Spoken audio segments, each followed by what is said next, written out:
আমরা ভাগবতের মাহাত্ম্য কথা শ্রবণ করলাম। বৃত্তান্তের নাম গোকর্ণ এবং ধুন্ধুকারীর উপাখ্যান। গীতা পাঠের শেষে মাহাত্ম্য পাঠ করা হয়, কিন্তু ভাগবত পাঠের ক্ষেত্রে আগে মাহাত্ম্য পড়ে তারপরে কিন্তু পাঠ শুরু করতে হয়। আপনারা মাহাত্ম্য কথা খুব মন দিয়েই শ্রবণ করলেন। এবার আপনারা শ্রবণ করতে চলেছেন রাজতত্ত্ব বা অমর বৃত্তান্ত সম্পর্কে। কারণ একদিনের পাঠে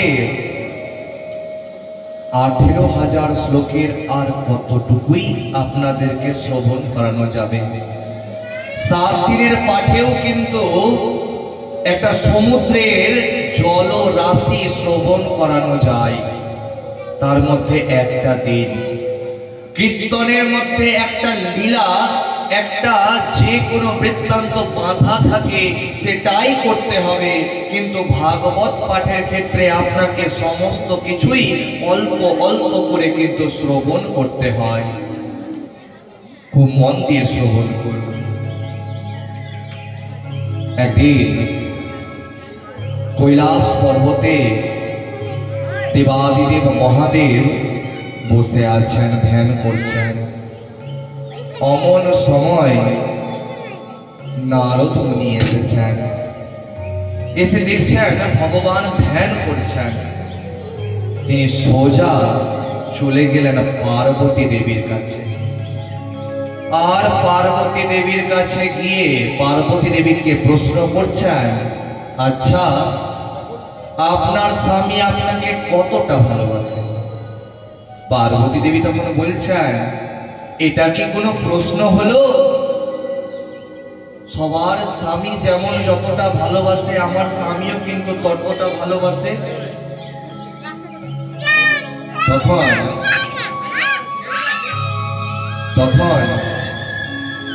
পার্বতী দেবী কে জিজ্ঞাসা করছেন নারদ মুনি, এখানে বসবি? এখানে বসবি? বসবি, নিচে বস। খুব মন দিয়ে শ্রবণ করুন যে তখন পার্বতী দেবী বলছেন যে এটা কোনো প্রশ্ন হলো? নারদ মুনি তখন জিজ্ঞাসা করছেন, আচ্ছা তবে আপনাকে সমস্তই কথা তবে বলে? হ্যাঁ বলে। আচ্ছা বলুন তো, দেবাদিদেব মহাদেবের গলাতে যে মুন্ড মালা থাকে সেটা কার মালা থাকে? তখন পার্বতী দেবী কোনো কথার উত্তর দিতে পারছেন না। তবে বলুন তো, দেবাদিদেব মহাদেবের গায়ের মধ্যে যে ছাই ভস্য মেঘে থাকে সেটা কার ছাই মাখে? তারও উত্তর দিতে পারলেন না। আচ্ছা বলুন তো, অমর বৃত্তান্ত সম্পর্কে কি আপনি কিছু জানেন? এটারও উত্তর কিন্তু পার্বতী দেবী দিতে পারলেন না। তিনি মাথাটাকে নত করলেন। তার হয়েছে অভিমান যে কেন দেবাদিদেব মহাদেব আমাকে এই সমস্ত বৃত্তান্তের কথা এখনো পর্যন্ত আমাকে জানায়নি। তখন নারদ মুনি সেখান থেকে চলে গেলেন। আর দেবাদিদেব মহাদেব যখন ধ্যান থেকে উঠেছেন তখন পার্বতী দেবী কিন্তু আর দেবাদিদেব মহাদেবের সাথে কথা বলছেন না, কারণ তার অভিমান হয়েছে। দেখবেন আপনাদেরও বাড়িতে যদি ঝগড়া হয় স্বামীর সাথে, মনটা করে না যে কথা বলবো না আর? তখন আপনার স্বামী যখন বারংবার বলে কি হয়েছে কি হয়েছে, তখন বলেন আবার যে দুর্গা পুজোতে 2000 টাকার শাড়িটা লাগবে। বাড়ির পাশের লোক 1500 টাকার শাড়িটা কিনে নিয়েছে, আমাকে তো একটু বেশি কিনতে হবে। করেন না এরকম? অভিমান। তখন পার্বতী দেবীর অভিমান দেখে দেবাদিদেব মহাদেব জিজ্ঞাসা করাতে পার্বতী দেবী বললেন যে আচ্ছা গলার মধ্যে তোমার যে মুন্ডমালা ধারণ করে থাকো সেটা কার মুন্ডমালা? বলছেন তোমার। দেবাদিদেব মহাদেব কি বলছেন? তোমার মুন্ডমালা। আমার? আমি তো বেঁচে আছি, আমার কেমন করে? পার্বতী, তুমি জানো না, তোমার অনেকবার জন্ম হয়েছে, অনেকবার তোমার মৃত্যু হয়েছে, কিন্তু আমার জন্ম মৃত্যু হয় না। আপনারা সবাই জানেন সতী দেবী কেমন করে মারা গেছিলেন। দক্ষ রাজার কন্যা ছিলেন সতী দেবী। আর এই দক্ষ রাজা একটা বিশাল বড় যজ্ঞের আয়োজন করেছিলেন, কিন্তু সেই যজ্ঞতে ব্রহ্মা, বিষ্ণু আর মহেশ্বর এই ত্রিদেবকে আমন্ত্রণ করেননি। কিন্তু সতী দেবী যখন সেখানে গিয়ে উপস্থিত হন, তার সামনে তার স্বামীর নামে উল্টা পাল্টা কথা যখন বলতে শুরু করলেন, তখন নিজের শরীরটাকে পর্যন্ত অগ্নির মধ্যে বিসর্জন দিয়ে দিয়েছিলেন এবং সেই শরীর নিয়ে দেবাদিদেব মহাদেব তাণ্ডব নৃত্য করেছিলেন। জগৎ সংসার কাঁপতে শুরু করেছিল। তখন দেবতাগণ দেবাদিদেব মহাদেবের তাণ্ডব নৃত্যকে থামানোর জন্য বিষ্ণু ভগবানের কাছে গিয়ে উপস্থিত হয়েছিলেন এবং বিষ্ণু ভগবান সুদর্শন চক্র চালনের মাধ্যমে সেই সতী দেবীর 51টি খণ্ডে বিভক্ত করেছিলেন। আর এখনো 51 সতীপীঠের কিন্তু মন্দিরগুলো আপনারা জানেন সবটাই আছে। তো হে পার্বতী, তোমার অনেকবার জন্ম হয়েছে, অনেকবার মৃত্যু হয়েছে, তোমার যতবার মৃত্যু হয়েছে তোমাকে আমি আমার মধ্যেই কিন্তু ধারণ করে রেখেছি। তোমার চিতার ছাই নিয়ে আমি আমার গায়ের মধ্যে লেপন করে রেখেছি। তখন পার্বতী দেবী বললেন, আচ্ছা তুমি মরছো না, কিন্তু আমি মরে যাচ্ছি কেন? দেবাদিদেব মহাদেব তখন বললেন, আমি অমর কথা জানি বলে। তখন বলছেন, আমি এখনই অমর কথা শুনতে চাই। পার্বতী দেবীকে তখন দেবাদিদেব মহাদেব বলছেন, এই কথা সবার সামনে বলতে নাই, এটা রাজতত্ত্ব, খুব গুপ্ত তত্ত্ব, এটা সবার সামনে বলতে পারা যাবে না। যেখানে হোক আমাকে বলো, আজকেই বলো। তখন অমরনাথ গুহাতে নিয়ে গেলেন। দেবাদিদেব মহাদেব বাম পাশে পার্বতী দেবীকে বসিয়েছেন এবং বলেছেন, এই অমর কথা শ্রবণ করতে করতে তোমার কিন্তু ঘুম চলে আসতে পারে। দেখেন এখানেও যারা ভক্তরা বসে আছেন অনেকে কিন্তু ঘুমিয়ে পড়েছেন, কারণ এই বৃত্তান্ত শ্রবণ করতে করতে কিন্তু ঘুম চলে আসে। তখন পার্বতী দেবী বলছেন, না না, আমি ঘুমাবো না। তখন দেবাদিদেব মহাদেব বলছেন, যেহেতু তুমি আমার পাশে আছো, আমি বৃত্তান্ত বলবো, তুমি মাঝে মাঝে হুপতি এটা বলবে, তবে আমি বুঝতে পারবো তুমি আমার কথা শ্রবণ করছো।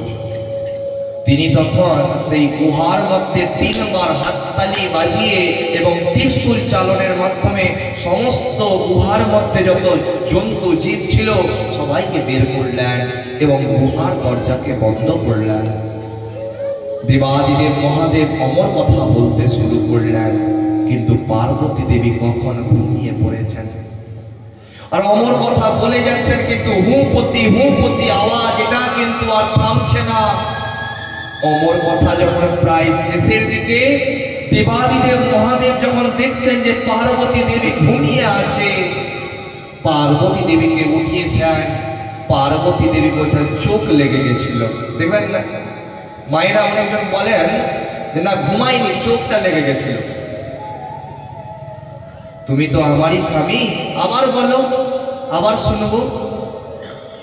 না না, আমি বলেছি, আর হুপতি এই আওয়াজটাও শুনেছি, তবে অন্য কেউ এই গুহার মধ্যে আছে যে হুপতি বলে অমর কথা শুনে ফেলেছে।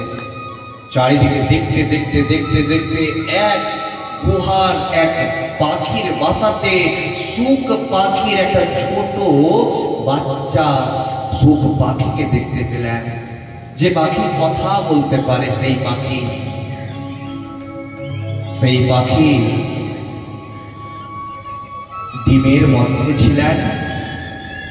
যখন তার মা সেখান থেকে উড়ে গেছেন, ডিমটা সেখানেই ছিল।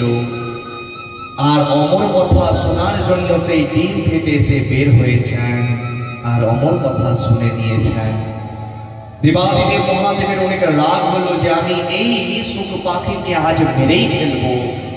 সুখ পাখি উঠতে শুরু করলেন, পিছন থেকে ত্রিশূল নিয়ে ছুটতে শুরু করলেন। দেবাদিদেব মহাদেব গিয়ে উপস্থিত হলেন বদরিকা আশ্রমে। এই বদরিকা আশ্রম হচ্ছে বেদব্যাস ঋষির আশ্রম। সেখানে বেদব্যাস ঋষির পত্নী, যার নাম হচ্ছে বটিকা, স্নান করে চুল ঝাড়ছিলেন। অমন সময় দেখবেন মায়েরা যখন চুল ঝাড়ে তখন মুখের মধ্যে একটু হাঁ হয়ে যায় না, ওই মুখের ফাঁক দিয়ে ওই শুক পাখিটা প্রবেশ করলো ভিতরে এবং গর্ভের মধ্যে চলে গেল। এদিকে দেবাদিদেব মহাদেব গর্ভের মধ্যে কিন্তু হত্যা করলেন না, তিনি সেখানে ধ্যানরত অবস্থায় বসলেন যে 1 বছর পরে তো ঠিক বের হয়ে যাবে, তখন না হয় মারব। আর গর্ভের মধ্যে থেকে শুক পাখিটা শুকদেব রূপে 16 বছর সেখানে তপস্যা করার কথা চিন্তা করলেন এবং সংকল্প নিলেন। 1 বছর যখন হয়ে গেছে তখন দেবাদিদেব মহাদেব উঠে পড়েছেন। বেদব্যাস ঋষি এসে বলছেন, তুমি এখানে বা আপনি এখানে তপস্যা করলেন কেন? যে আপনার পত্নীর গর্ভে এক শুক পাখি আমার অমর কথা শুনে প্রবেশ করেছে, তাকে আজ আমি মারবই মারব। আচ্ছা কি বলুন তো, আরেকবার বলুন তো, যে অমর কথা, যে অমর কথা একবার শুনে সে তো অমর হয়ে যায়, তাকে আপনি মারবেন কেমন করে? দেবাদিদেব মহাদেবের মাথাতে হাত, সে তো অমর হয়ে গেছে, তাকে তো আর মারা যাবে না। এখান থেকেও আমাদের শিক্ষা আছে, রাগের মাথাতে কিন্তু আমরা এমন কোনো কার্য করব না যাতে আমাদের অনেক হিতে বিপরীত হয়ে যায়।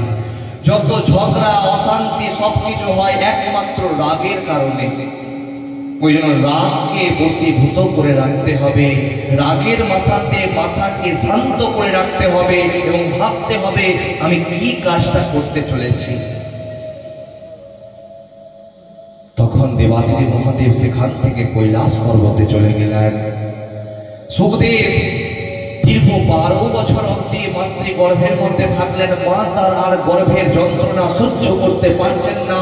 তখন বেদব্যাস ঋষি আহ্বান করছেন, হে শুকদেব, তুমি গর্ভ থেকে বের হও।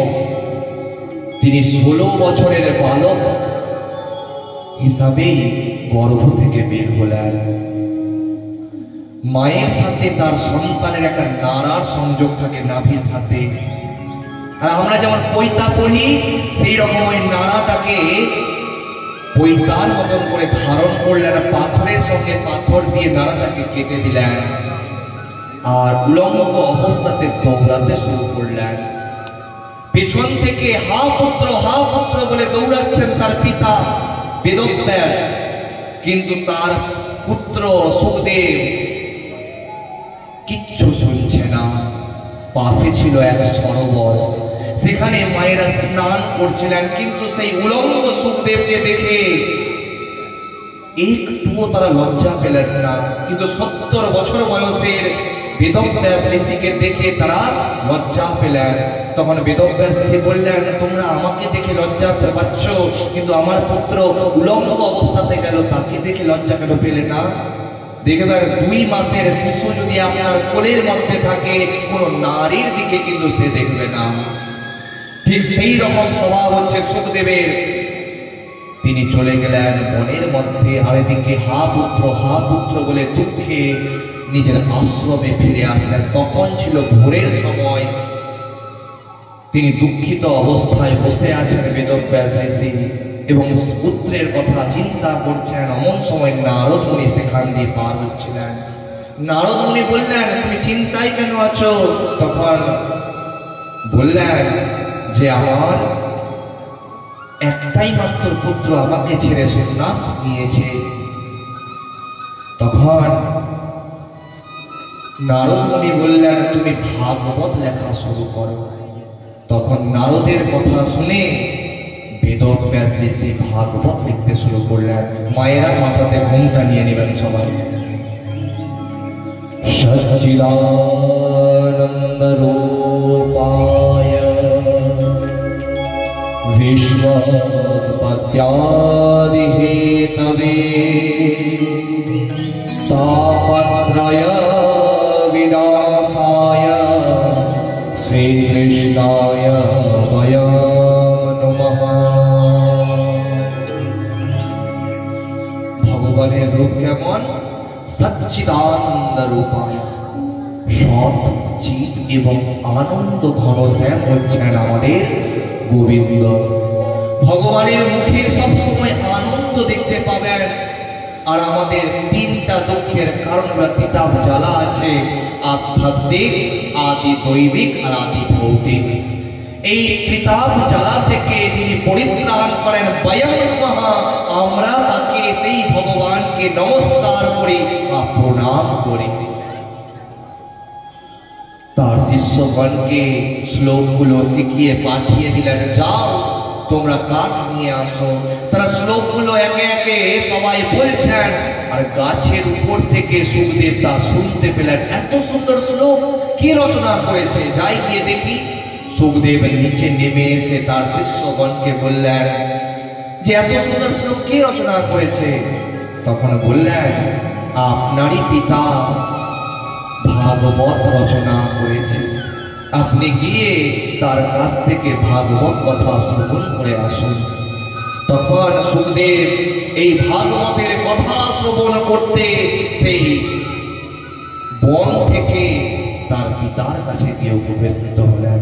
দেখুন, আপনাদের গ্রামের মধ্যে ভাগবত পাঠ হচ্ছে, এত দূর দূর আওয়াজ যাচ্ছে, কিন্তু অনেক ভক্ত নিজের বাড়িতেও কিন্তু বসে আছে।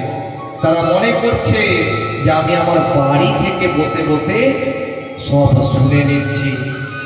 আসরে বসে পাঠ শ্রবণ করা আর বাড়ি থেকে পাঠ শ্রবণ করা দুটা কখনো সমান জিনিস নয়। সবার হাতে মোবাইল আছে, মোবাইলে তো ইউটিউবের মাধ্যমে তো পাঠ শ্রবণ করতে পারবেন, কিন্তু এই যে হরিবাসরে পাঠ করানো হচ্ছে কি জন্য? যত জন ভক্ত এই হরিবাসরে নিজের নিজের চরণ ধুলি দিয়ে গেলেন, এই হরিবাসর পবিত্র হয়ে গেল ভক্তদের চরণের ধুলিতে। প্রেম সে বলিয়ে ভক্তবৎসল ভগবান কি জয়, প্রেম সে বলিয়ে বাঁকে বিহারি লাল কি জয়, প্রেম সে বলিয়ে রাধে রাধে রাধে রাধে। তখন সুখদেবকে বললেন, একটা সময় আসবে, একটা রাজাকে উদ্ধার করার জন্য তোমাকে এই অমর কথা 7 দিনের মধ্যে শ্রবণ করাতে হবে। আর সেই রাজাটার নাম কি? পরীক্ষিত রাজা। বলিয়ে পরীক্ষিত রাজা কি প্রেম সে বলিয়ে বাঁকে বিহারি লাল কি প্রেম সে বলিয়ে রাধে রাধে রাধে রাধে। আপনারা একটা ভজন শ্রবণ করে নেবেন, তারপরে আমরা পরীক্ষিত বৃত্তান্ততে প্রবেশ করব। দুই বাহু তুলে সবাই